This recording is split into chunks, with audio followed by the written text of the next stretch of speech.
আল্লাহ বলেছেন আমার বন্ধুকে তাজিম করব, আমার বন্ধুকে শ্রদ্ধা করব, সম্মান করব। ও দৌলতপুরের জনগণ, কিন্তু প্রশ্ন হচ্ছে নবীকে আমরা কদ্দুর সম্মান করব, তাজিম করব? এখানে আমরা নবীর তাজিম যদি শিখতে চাই, নবীর সাহাবায়ে কেরামদের কাছ থেকে আমরা শিখতে হবে।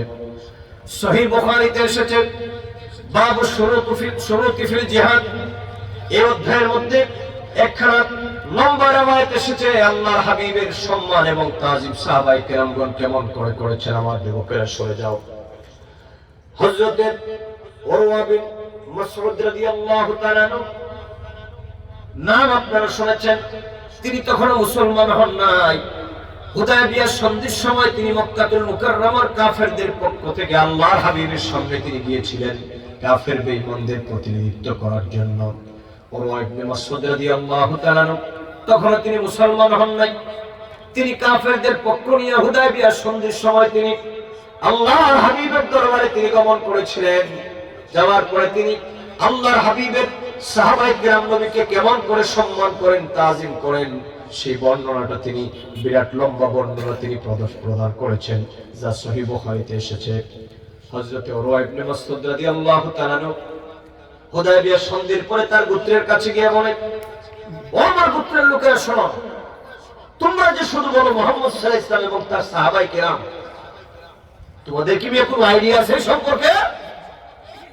কার সাথে নিয়ে পাল্লা দেও, আইডিয়া আছে তোমার? লোকেরা কয় কি ব্যাপার, কি দেখে আসলেন আপনি? আপনি তো আমাদের প্রতিনিধি। তো প্রতিনিধি মানে কি? একটা অঞ্চলের একজন ব্যক্তি যদি প্রতিনিধিত্ব করে, তার কথা অঞ্চলের কথা, কথা বল, তার কথা সেই দলের কথা।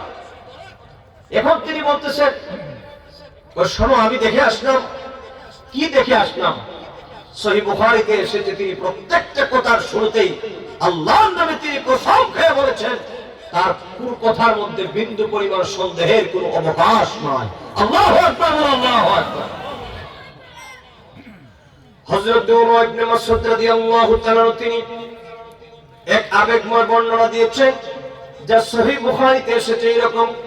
তিনি বলেছেন, ওয়াল্লাহি লাকাদ ওয়াফাততু আলাল মুলুকি ওয়া ওয়াফাততু আলা কায়সারা ওয়া কিসরা ওয়ান নাজ্জাশী, ওয়াল্লাহি ইন রাআইতু মালিকান কাত্তু ইউআযযিমুহু আসহাবুহু মা ইউআযযিমু আসহাবু মুহাম্মাদিন সাল্লাল্লাহু আলাইহি ওয়াসাল্লাম মুহাম্মাদান, ওয়াল্লাহি ইন তারাখামা নুখামাতান ইল্লা ওয়াকাত ফি কাফফি রাজুলিন মিনহুম ফাদাল্লাকা বিহা ওয়াজহাহু ওয়া জিলদাহু, ওয়া ইযা আমারুহুম ইবতাদাউ আমারুহু, ওয়া ইযা তাআদ্দা কাদু ইয়াক্তাতিলুনা আলা উদুইহি, وإذا تكلم خفضوا أصواتهم عنده وما يحدون إليه النظر تعظيما لله. বড় করে বলেন আল্লাহু আকবার।